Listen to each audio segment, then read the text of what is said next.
Martes 18 de septiembre y tenemos una mesa interesante porque el día de ayer, recordarán ustedes, estuvieron con nosotros los congresistas Víctor Andrés García Belaunde, la congresista Luz Salgado y el congresista Javier Velázquez, y muchos nos reclamaban a través de redes sociales que faltaba la otra parte, ¿no? La versión antagónica, y está con nosotros Juan Cheput para hablar de las cuestiones políticas, y luego va a estar con nosotros el ex premier Pedro Cateriano para hablar estrictamente de la parte constitucional, que ayer no pudo estar con nosotros y hubiera sido una voz bien interesante para poder contraponer ideas. Pero comenzamos entonces conversando con Juan Cheput. ¿Cómo está, Boris? Buenas noches. Hola, Miguel, ¿qué tal? Muy buenas noches. Muchas gracias por venir.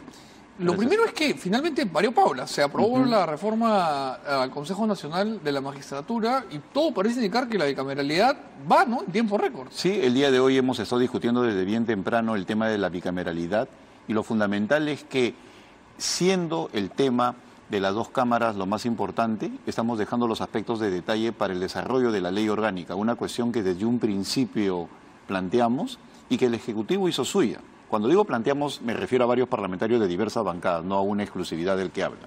En el sentido de que las leyes de desarrollo tienen que salir del texto parlamentario, número, fecha de elección, si es distrito único, ¿no?, etcétera, etcétera, que es lo que podría entrampar. Aún así, quedan algunos artículos pendientes que pensamos resolver mañana, de tal forma que lleguemos a la brevedad con los 4 puntos que ha planteado el presidente para someterlos a referéndum. ¿Por qué se ha enredado tanto el debate con el artículo 90? Porque el artículo 90 tiene varias cosas. En primer lugar, es el número que el Congreso ha recibido de parte del Ejecutivo, 100 diputados y 30 senadores, que es la propuesta del Ejecutivo.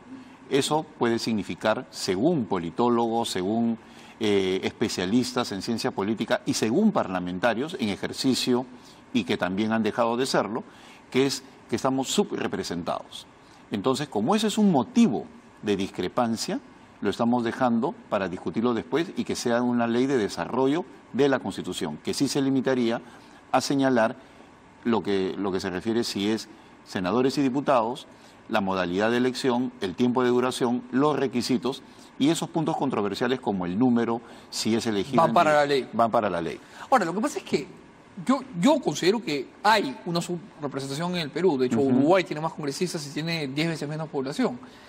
Pero es bien impopular.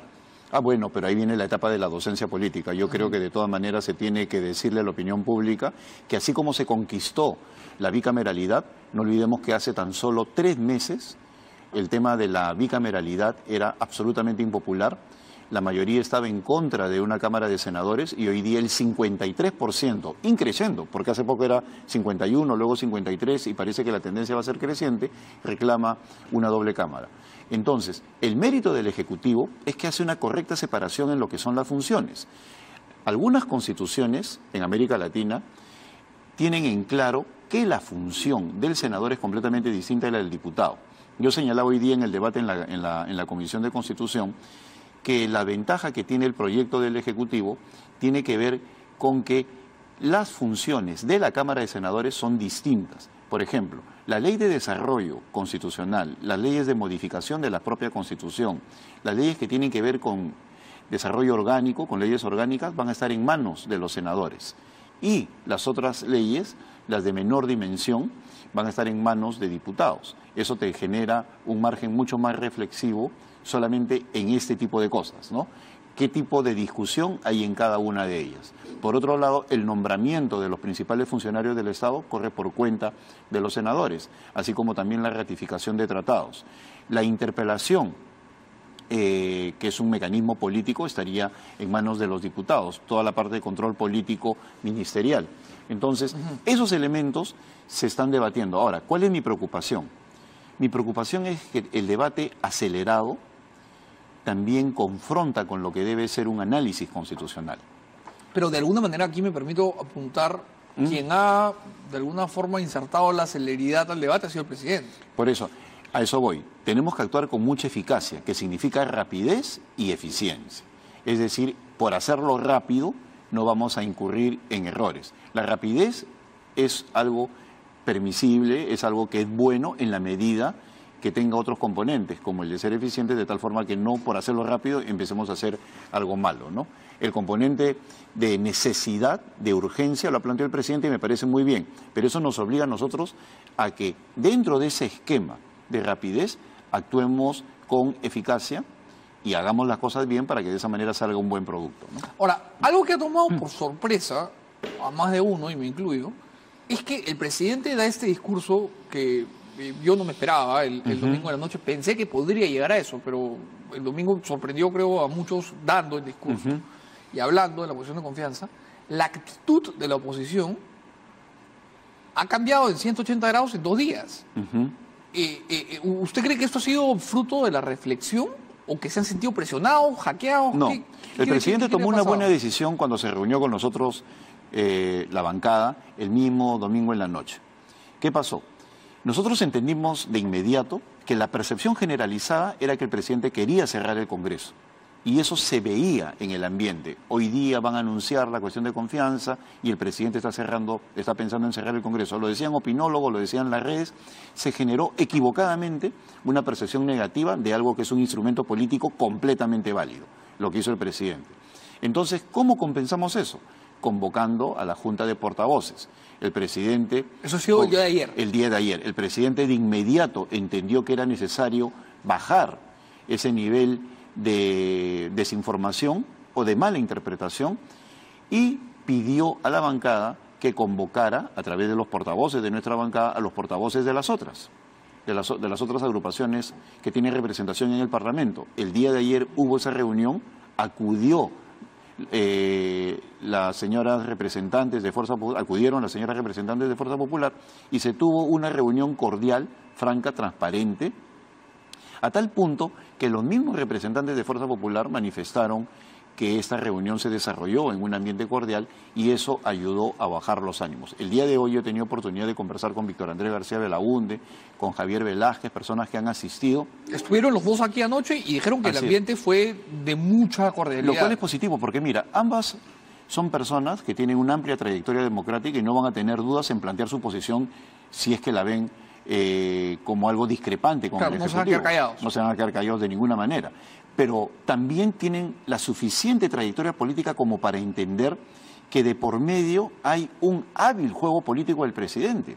El presidente ha utilizado un mecanismo constitucional absolutamente válido, el de la confianza, para exigirle prontitud al Parlamento, porque más allá de la buena intención del presidente del Congreso, había una suerte de entrampamiento a nivel de comisiones. Pero eso es indiscutible. Esta parte, quiero detenerme aquí, no ha terminado de quedar clara o no la han asumido, porque en varios momentos ayer conversando con los señores congresistas yo les planteaba el tema de los tiempos y una percepción que de alguna manera ha permeado en la ciudadanía es que estas reformas estaban en la refri, que estaban ahí esperando que algo pase y que una vez que el presidente ha jalado el gatillo se ha catalizado un proceso que ha sido una avalancha.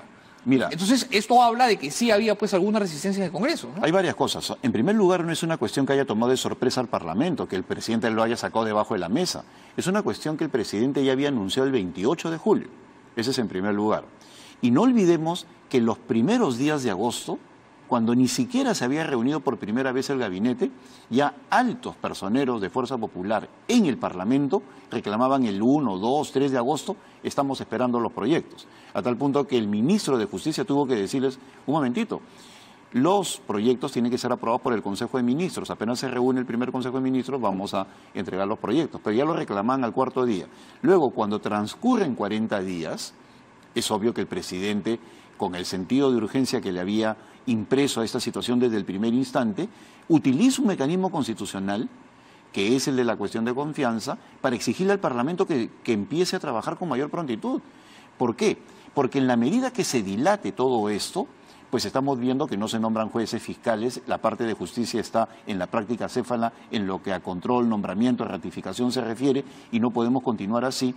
Y por otro lado... Y además ahí está el tema de OMPE y Jurado Nacional, ¿no? Claro, y no solamente es una cuestión crematística de dinero en lo que se refiere al referéndum, sino de los tiempos electorales. El próximo año ya va a ser mucho más complicado una reforma, puede fraccionarse el Parlamento aún más. La situación que puede significar hoy en día la constitución de 3 o 4, 5, 6 bloques parlamentarios que puedan tomar acuerdos puede ser difícil el próximo año y definitivamente una vez más nos quedaríamos sin manejar el tema de la no reelección de parlamentarios, la bicameralidad o el financiamiento de partidos políticos. Entonces, el presidente ha hecho bien en entender que así como era necesario modificar la Constitución, esta se tiene que hacer de manera oportuna, y como se vio que a nivel de comisiones había una demora, pues plantea la cuestión de confianza y hemos visto los resultados. El Parlamento ha acelerado su proceso de discusión, hay colaboración de las fuerzas políticas y eso no tiene por qué molestar a nadie. Ahora, eso es política sobre el pura. ministro de Justicia quería hacerle una pregunta más política que otra cosa. En la mañana dijo que el aprismo es el componente ideológico del fujimorismo, lo dijo literalmente. El fraseo exacto fue que el APRA son los ideólogos del fujimorismo. ¿Esa es una posición suya o del Ejecutivo? Porque No. es harto polémica. Yo creo que es una posición que compartimos o que hemos en algún momento hemos pensado algunos, ¿no? Indiscutiblemente ¿Se incluye? la habilidad, no, quiero señalar el por qué, sin que sea un traductor, Vicente Ceballos puede haber pensado así. La experiencia política del APRA ha hecho que en muchos casos, y no en este Parlamento, sino también cuando era presidente Alan García, que ahí ya se notaba un acercamiento, y luego con Ollanta-Humala, le daba dirección política, más que ideología, le da dirección política. Es cierto que, como dirían, como dice Kotler y otros, el gran partido de derecha del Perú es el partido aprista, ¿no? Es decir, por lo ortodoxo de muchas de sus funciones, sobre todo en los últimos años. Pero en lo que se refiere a la relación con el fujimorismo, yo creo que Vicente lo que ha tratado de decir, más que ideología, es que le da dirección política por la experiencia de sus miembros. Es indiscutible que en el aprismo hay parlamentarios con amplia trayectoria y que aprovechan, desde mi punto de vista, eso es válido desde lo político, aprovechan su experiencia para darle conducción a 73 parlamentarios, muchos de los cuales pisan por primera vez el Parlamento, ¿no? Hoy por la tarde conversé con la congresista Montenegro y le consulté con respecto a lo que había dicho el señor Ceballos y me dijo que el fujimorismo era como un equipo de fútbol y que los apristas eran el DT. Entonces le pregunté quién era Gareca y me dijo que era Mulder. Que Mulder es el encargado de dirigir al fujimorismo. Bueno, puede ser que tenga bastante influencia. ¿La tiene? Mauricio Mulder, por supuesto, que En el tiene fujimorismo, influencia, y más influencia para mí, un parlamentario que para mí, en lo personal, es una persona que sabe articular alianzas, es Javier Velázquez Gesquén, como también Jorge del Castillo. O sea, eso no hay duda de que son tres parlamentarios que saben entender lo que significa el compromiso político, la discreción, la puesta en acción, etcétera, etcétera, como también saben los otros elementos de la política, como son complotar, desinformar, etcétera, etcétera. O sea, lo bueno, lo malo y lo feo. O sea, claro, y es política. Entonces, lo que pasa es que como en el Perú hay un subdesarrollo político, muchas veces las conversaciones detrás de cámaras que son válidas en el ejercicio político se satanizan. Entonces, ante la ausencia de experiencia en un gran sector de Fuerza Popular, no olvidemos que sus principales exponentes políticos están fuera del Parlamento, Marta Chávez, Alejandro Aguinaga, ese vacío se llena con el aprismo, con personajes como los que hemos mencionado. Entonces, eso también es válido en política. Y en cierta medida, esa unión, esa unidad se ha manifestado con bastante fuerza y evidencia. Lo que me dice es grave. O sea, lo que me dice es que el vacío de poder o de experiencia de Fuerza Popular se está llenando con aprismo. No tengo la menor duda de que sí, en más de una oportunidad. O sea, a tal punto que en las mismas redes se pide un deslinde, ¿no? En cierta medida hay un APRA naranja, o había un APRA naranja. Así como hubo en un momento un APRA rebelde, hay un APRA naranja, ante el cual las bases están pidiendo deslindes. Esa cercanía le hace mucho daño a un sector del aprismo y están pidiendo obviamente un deslinde para que de esa manera no se vea como que están marchando juntos como hermanos, ¿no? Porque hablando de esta marcha de hermanos, la verdad es que la percepción ciudadana es que por lo menos la suerte política del aprismo y el fujimorismo está hipotecada, junta, ¿no? Ah, claro. En cierta medida hemos visto resultados favorables tanto para Alan García como para Keiko Fujimori en lo que es la Comisión Lavallato, ¿no? Ahí hay resultados evidentes, pero más allá de lo que significa esa comisión... ¿Cuáles son esos resultados? ¿Cree que los han protegido, que no han sido tan incisivos con él? Bueno, creo que por lo menos no han sido lo suficientemente drásticos, ni con Alan García ni con Keiko Fujimori en lo que se refiere a los resultados de Lavallato. ¿Y usted sí ve una correlación entre eso y la alianza tácita, velada? Pero eso se evidenció más en la caída, en la renuncia de Pedro Pablo Kuczynski y en la forma cómo los ministros durante la primera etapa de este gobierno fueron desde el Congreso permanentemente convocados y ya de una manera completamente exagerada, ¿no? Entonces sí hay una suerte de conducción política, pero el problema no es que ellos lo hagan. Yo tengo ahí una posición distinta a la que puede tener Gloria. Yo creo que ellos están en todo su derecho de hacer las alianzas que crean y no lo veo como grave. El problema es qué hacemos nosotros. O sea, frente a eso. Por eso cuando se llenan la boca muchos dicen, ay, el partido corrupto, etcétera, etcétera. Está bien, de acuerdo, puedes tener una definición, pero más importante es qué haces.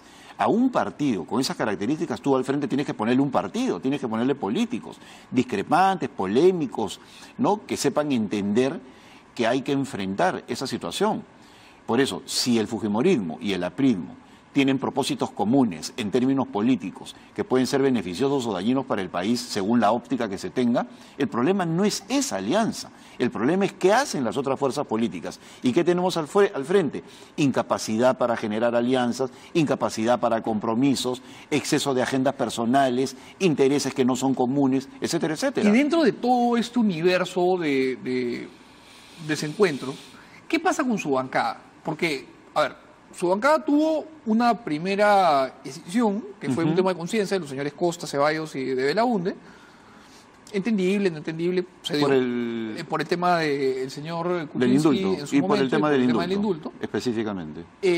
Pero ahora hay algunos congresistas, en particular yo he escuchado al señor Violeta y al señor Meléndez, que no necesariamente están petardeando al presidente, pero por ejemplo el señor Violeta, cuando se le hizo una pregunta que lo comprometía un poco, agarró la papa caliente y se la tiró al presidente. Entonces uno dice, si esa es la bancada, ¿para qué necesita enemigos? Bueno, son temas que evidentemente llaman la atención, que en este caso te refieres al caso de José Cavazza, ¿no? Es una cuestión que tiene que definir y defender la dirigencia. Yo también en ese sentido creo que no ha tenido por qué involucrarse ni a Mercedes Arauz ni al presidente Vizcarra, que no tienen nada que ver con eso. Pero, en fin, son cuestiones que están en estos momentos en el ámbito de la dirigencia. Nosotros como bancada lo que tenemos que hacer es desarrollar una forma de apoyar al presidente alrededor de la iniciativa política que él tiene junto con la agenda legislativa que nosotros manejamos, que no es otra que la del plan de gobierno. Y sobre la base de ello, amalgamar nuestra posición.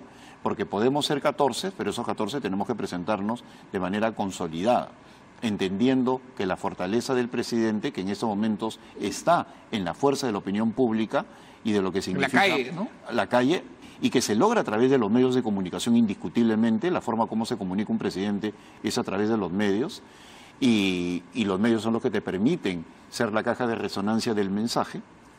Entonces, ha logrado una legitimidad que es indiscutible, y en la medida de que esa legitimidad se consolide, y se va a consolidar con las políticas públicas que vengan post-referéndum, el crecimiento de la economía, la mejora de la seguridad, etcétera, etcétera, pero que van a tener un correlato político en el Parlamento. Yo creo que el Parlamento, dentro de muy poco, va a volver a un estado de crispación. Pues yo... Le pido un favor, este tema me interesa mucho y creo que a todos los televidentes. Hacemos un corte y regresamos para hablar de este estado al que podríamos ingresar nuevamente. Corte y volvemos.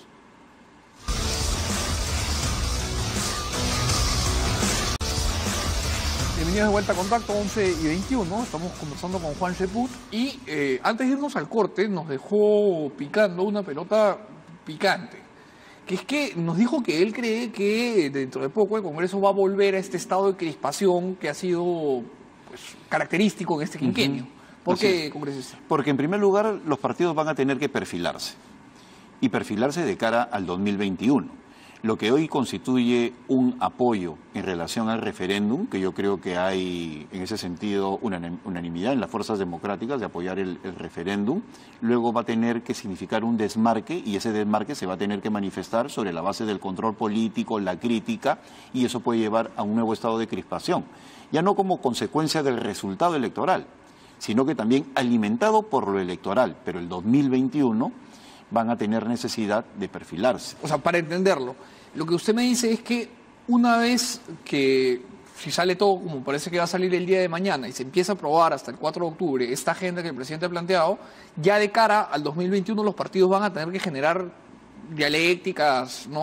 Puntos antagónicos para con el presidente, porque y así poderse presentar. De lo contrario van a desaparecer, y además es propio del tercer año. El tercer año, decía Chirino Soto, es el equivalente al 7º año conyugal. ¿no? O sea, genera por un lado desavenencias, va a haber en la bancada de Fuerza Popular, va a haber gente que de repente no ve futuro, en Keiko Fujimori va a empezar a alejarse de ese partido. Como van varios ya, ¿no? Claro, en otros partidos van a tener necesidad de levantar el perfil para consolidarse de cara al 2021. Pueden surgir dentro de los mismos parlamentarios en el Nuevo Perú, en el Frente Amplio, personas que sienten que pueden candidatear a la presidencia. Y todo eso, ¿cómo se consolida? Se consolida a partir del ejercicio de la política. ¿Y cómo la van a manifestar? Con crítica, exagerando algún tipo de control, haciendo planteamientos populistas. Y un planteamiento populista que le hace daño a la economía del país y que se tiene que discutir en el Congreso, pues va a generar un ambiente de crispación. Ejemplo, lo que pasó en el caso de salud. Es una posición que le genera un problema económico al gobierno, y además plantea, una bomba de tiempo para el próximo. Así es, plantea una respuesta de parte nuestra y viene la confrontación en el Parlamento, ¿no? Y que tiene manifestaciones en la calle, en el hemiciclo y obviamente en la economía del país. Ahora, eso van a haber muchas cosas el próximo año. Hablando de medidas populistas, estas 4 que ha presentado el presidente Vizcarra, quiero preguntarle por una en particular, que es la no reelección de congresistas. ¿Le parece que es populista?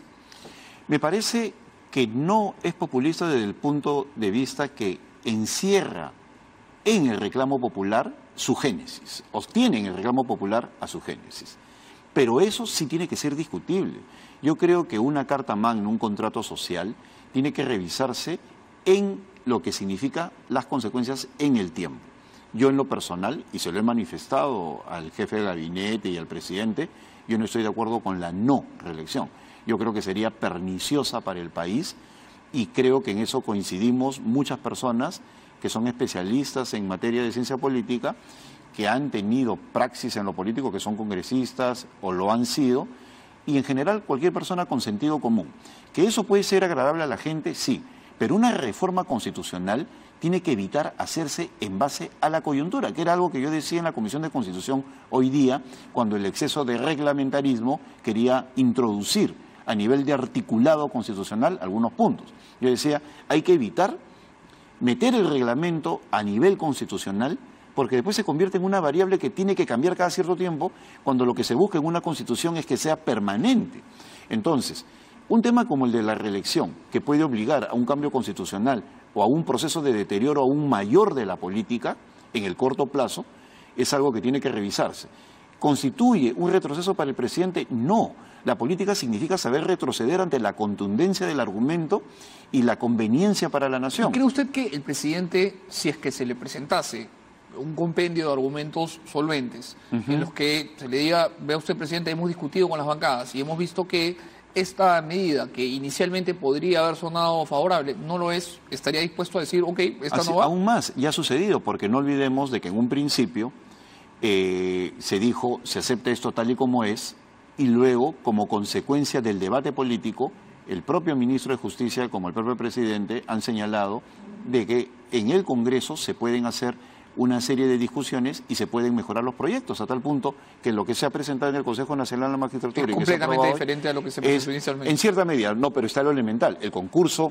No, claro, la esencia está, pero el articulado es completamente distinto. Así es, que es lo que le corresponde a los parlamentos, pues de lo contrario los parlamentos se convertirían en simplemente o notarios, ¿no? Se certifica y le doy, o en mesas de parte del Poder Ejecutivo. Entonces, si el presidente recibe de un conjunto de personas, en el mismo Comité de Integridad, de la Comisión de Integridad, hay personas que me dicen que en esa parte de la no reelección están de acuerdo en que creo que necesita, pues, o dar marcha atrás o darle otro matiz, pero definitivamente constituiría un problema para el país si es que se insiste en ello, ¿no? No hay democracia desarrollada que no contemple la reelección. Y por otro lado, si nosotros ayer conversábamos que el único país que lo tenía era México y lo acaban de quitar. Así es, pero aún más. En México tú podías ir a Senado, a diputados, claro, y tenía ciertos matices. Y lo acaban de quitar y la base de democracias consolidadas y que son vistas como ejemplo, hace poco hablamos con unos senadores chilenos, es la reelección. Y en el caso peruano, si tú analizas quiénes son los protagonistas de los escándalos, son las personas que llegan por primera vez al Parlamento y son más bien los congresistas que tienen varios periodos los que se convierten en el pilar de la institucionalidad o del ejercicio de lo político. Entonces, yo creo que ese tema se puede revisar y no es una derrota política, es consecuencia de enriquecer el raciocinio, la reflexión sobre la base del debate. Me permito amarrar esto con lo que conversábamos antes porque me parece interesante la reflexión. ¿Cree usted que ha sido un error del fujimorismo sacar a sus cuadros del Parlamento? Porque quizá lo que a este Parlamento, hablo en general, le ha faltado es sangre vieja. Así es, yo creo que fue un error el creer de que sacando a los personajes más representativos se iba a tener una mayor calidad política. En la práctica eso le ha quitado influencia, ha quitado la posibilidad de coordinación sobre la base de entender cómo se coordina en política, que no es cómo se coordina en un directorio, y de entender sobre todo de que existen liderazgos que se convierten en referentes y que permiten que se manifieste la bancada a través de procesos políticos claros, ¿no? Un proyecto de ley, una iniciativa, un debate. Por eso es que en la Comisión de Constitución el día de hoy se planteaba la posibilidad, aunque todavía no se ha llegado a una decisión, de que aquellas personas que postulan a la presidencia de la República puedan encabezar la lista al Senado. Porque se ha visto que en los últimos días, en los últimos años, en los últimos procesos, las personas que postulan a la presidencia, al no encabezar la lista al Senado, le quitan ese liderazgo y muchas de las bancadas están fragmentadas. En Acción Popular hay 3 posiciones, en el mismo APRA hay 4 posiciones, en Peruanos por el Cambio hay de todo, hay 14 posiciones. Entonces, ese liderazgo falta. Y más aún cuando se quita la posibilidad de encabezar la lista al Senado como consecuencia de una decisión personal. Susana Higuchi iba a encabezar la lista, iba a ser candidata a la presidencia y candidata al Senado en el año 1995 y una ley del nombre propio ha generado este problema que evita la posibilidad de que el líder encabece el partido. Entonces, ¿qué es lo que sucede? Que las principales figuras políticas de los partidos están fuera del Congreso y quitan esa posibilidad de acción política permanente. 2 cortitas para terminar. Me dijo usted que sentía que esta alianza fraguada a medias o veladamente entre el APRA y el fujimorismo había favorecido tanto al señor García como a la señora Fujimori en la medida en que la Comisión Lavajato ha sido especialmente amable, digamos. Bueno, ese es uno de los productos. ¿Cómo lo van a revertir? Bueno, yo creo de que la política es pendular y en ese sentido lo único que si hay contundencia en los datos y sobre todo si estos vienen de Brasil es cuestión de tiempo. Yo no estoy diciendo que ellos sean culpables, sino de que la forma como operó la Comisión evidentemente ha tenido una orientación más clara hacia Kuczynski, Humala, Toledo, etcétera, etcétera, y no para las otras. ¿Cree que ha sido una comisión dirigida políticamente? No existe comisión que no sea dirigida políticamente. Estamos en el Congreso y es indiscutible que es así. Por eso te digo, no es tanto la actuación de ellos que yo no veo como grave, sino que ellos aprovechan un vacío político de las otras fuerzas políticas, una desidia, incompetencia, ineficiencia, lo que sea, falta de coordinación. O sea, se los han almorzado. En otras palabras, para hablar en claro. O sea, es obvio que cualquier partido con experiencia va a aprovechar los vacíos. Correcto. Entonces, y la última, no es algo malo. La última pregunta que tenía, congresista, para hacerle, que es una pregunta constitucional que me permite calentar la cancha para que entre Pedro Cateriano, es que el día de ayer los 3 congresistas que le mencioné estuvieron aquí con nosotros, me dijeron algo que a mí me sorprendió, que es que ellos decían que en el caso hipotético, y hoy día ya negado, de que la cuestión de confianza no procediese y hubiese una crisis total del gabinete, sería la primera. No, están completamente equivocados. ¿Por qué? Porque en primer lugar estamos hablando del mismo gobierno y como consecuencia de la renuncia del presidente elegido en la misma plancha presidencial, Pedro Pablo Kuczynski, ingresa Martín Vizcarra y estamos hablando que es una distinta etapa y luego en la primera cuestión de confianza en la que el gabinete Zavala cae como tal, no había habido la modificación que ellos hacen a nivel de reglamento, que se ejecuta en el mes de marzo. Y esa no puede ser aplicada retroactivamente. Claro, o sea, esa es la segunda y eso yo no veo no tengo ninguna duda en ese sentido, ¿no? Bien, muchas gracias por haber venido, congresista, un gusto como siempre. Gracias. Espero tenerlo pronto por aquí. Hacemos un corte y regresamos con Pedro Cateriano para profundizar.